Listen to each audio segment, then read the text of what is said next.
اور آج کی اصلاحی بات کہ دیکھیں کسی کی بھی چیز کو بغیر اجازت استعمال نہیں کرنا چاہیے۔ زندگی کچھ اصولوں کے ساتھ گزرتی ہے، ان میں سے کچھ اصول یہ ہوتے ہیں کہ کچھ کام ایسے ہوتے ہیں جو ہمیں بالکل بھی نہیں کرنے چاہیے، بالکل بھی نہیں کرنے چاہیے۔ فضول خرچی نہیں کرنی چاہیے، زبان کا سوال نہیں کرنا چاہیے، دل کا سوال نہیں کرنا چاہیے، اور کسی کی بھی کوئی بھی چیز بغیر اجازت استعمال نہیں کرنی چاہیے، ٹھیک ہے؟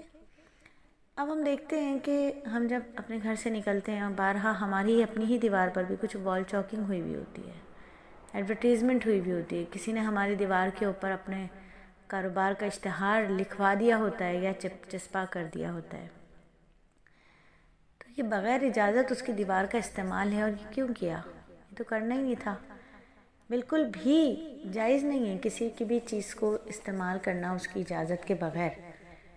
تو جب دیواروں پر جو تحریریں لکھی ہوتی ہیں، ایک تو امیج خراب ہوتا ہے شہر کا، شہر گندا لگتا ہے، اپنا علاقہ گندا لگتا ہے، امیج خراب ہوتا ہے، پھر بغیر کسی پوچھ گچھ کے، بغیر پوچھے ان کی دیوار کو استعمال کیا ہوتا ہے، اور اس کا احساس بھی بہت کم لوگوں کو ہوتا ہے۔ یہ دینی اعتبار سے بڑا گناہ ہے جو چوری کے گناہ میں داخل ہے۔ ظاہر ہے نا، آپ نے کسی کی دیوار کو استعمال کیا اس کی اجازت کے بغیر، اس نے رنگ کروایا تھا، اتنا مہنگا کلر کروایا ہے، سب کچھ کیا، آپ نے اس کی مین روڈ کا گھر ہے، اس کی دیوار کے اوپر اپنے اسکول کا، اپنے مدرسے کا، اپنے دفتر کا، اپنے بورنگ کا، سولر سسٹم کا سارے ایڈورٹیزمنٹ وہاں کر دی، تو دیوار کے مالک تو راضی نہیں تھا اس بات پر، اس سے تو آپ نے پوچھا ہی نہیں تھا۔ کون راضی ہوگا اگر میں آپ کے گھر کی دیوار کے اوپر کچھ لکھوں آ کر کے، آپ سے اجازت لوں تو آپ اجازت دیں گے؟ آپ کبھی بھی اجازت نہیں دیں گے۔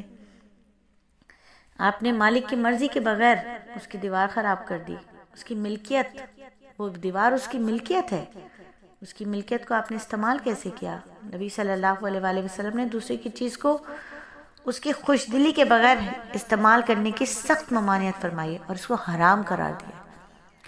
اب میں اور آپ یہ سوچیں کہ ہم اپنے کاروبار کا ایڈورٹیزمنٹ کسی کی دیوار پر چپکا کر، کسی کی دیوار پر لکھوا کر اپنے کاروبار کی ایڈورٹیزمنٹ کرتے ہیں، اور اس کے ذریعے سے جو کسٹمر ہم تک آتا ہے وہ حلال کمائی ہوئی یا حرام کمائی ہوئی؟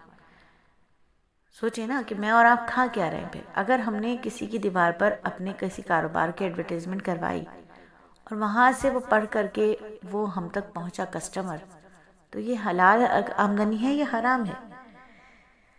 یہ کام کرتے وقت ہمیں خیال ہی نہیں آتا کہ ہم کتنے بڑے گناہ کا ارتکاب کر رہے ہیں۔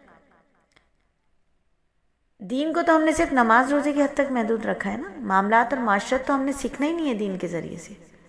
دین تو اجازت نہیں دیتا کسی کی بھی چیز بغیر اجازت استعمال کرنے کی۔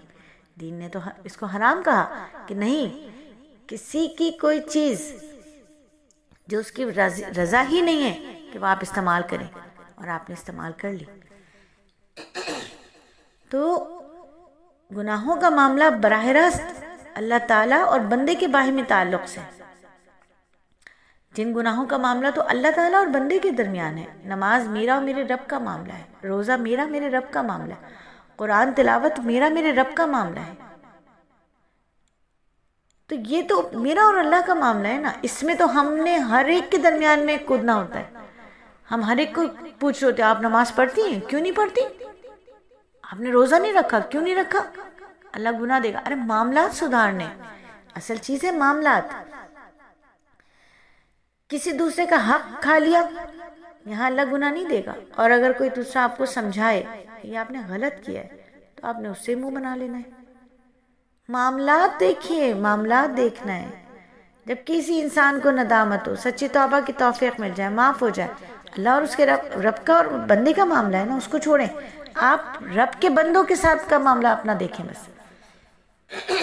تو یہ جو دیواروں پر لکھنا ہے، یہ بغیر اجازت کسی کی ملکیت کا استعمال ہے، اور اجازت کے بغیر کسی کا مال استعمال کرنا حلال ہے ہی نہیں، جائز ہی نہیں ہے، حلال ہی نہیں۔ تو اس کا احتیاط کرنا چاہیے۔ اللہ رب العزت ہمیں اور آپ کو، ہم سب کو دین کے صحیح معاملات پر عمل کرنے کی توفیق عطا فرمائے، دین کو صحیح طریقے سے سمجھنے کی توفیق عطا فرمائے۔ یہ چار کام بالکل نہیں کرنے، فضول خرچی نہیں کرنا ہے، زبان کا سوال نہیں کرنا ہے، دل کا سوال نہیں کرنا ہے، کسی کی کوئی چیز بغیر اجازت استعمال نہیں کرنا ہے، بالکل اجازت سے استعمال کرنا ہے، کیونکہ یہ بھی ایک طریقے کا دل کا سوال ہوتا ہے۔ تو اللہ رب العزت مجھے اور آپ کو جو بندوں کے ساتھ کے معاملات ہیں، حقوق العباد کے جو معاملات ہیں، اللہ اس میں ہمیں بہترین عمل کرنے کی توفیق عطا فرمائے، آمین ثم آمین۔